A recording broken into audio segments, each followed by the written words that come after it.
សូមស្ថាប័នពាក់ព័ន្ធជ្រាបអំពីទីតាំងដែលគ្រឿងចក្រធ្វើសកម្មភាពរុករករ៉ែកាប់គាស់កាយដីភ្នំសម្បត្តិធម្មជាតិខ្មែរដល់កម្រខណៈដែលសាធារណជននៅតែបន្តថាសូមឲ្យអាជីវកម្មនេះគោរពតាមច្បាប់ឲ្យបានត្រឹមត្រូវ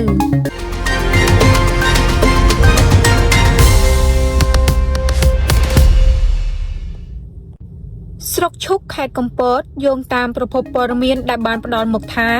មានទីតាំងរុករករ៉ែមួយចំនួនដែលស្ថិតនៅក្នុងភូមិសាស្ត្រភូមិជ័យសេនាឃុំតាកែនស្រុកឈុកខេត្តកំពត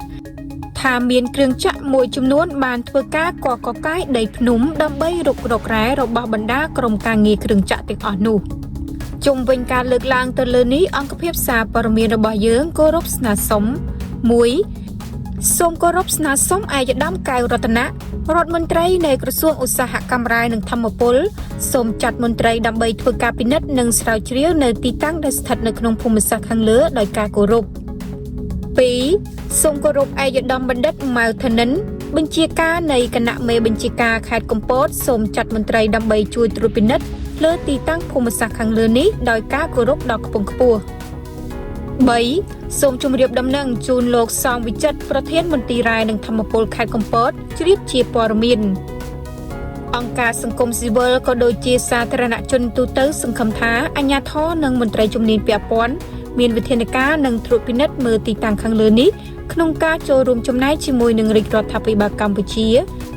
ដើម្បីទប់ស្កាត់រាល់សកម្មភាពមិនប្រក្រតីណាមួយដែលអាចនឹងកើតឡើងជារឿងដែលធ្វើផ្ទុយពីច្បាប់នៃព្រះរាជាណាចក្រកម្ពុជាអង្គភាពសារព័ត៌មានរបស់យើងគឺជាកញ្ចក់ឆ្លុះបញ្ចាំងអំពីផលប្រយោជន៍សង្គម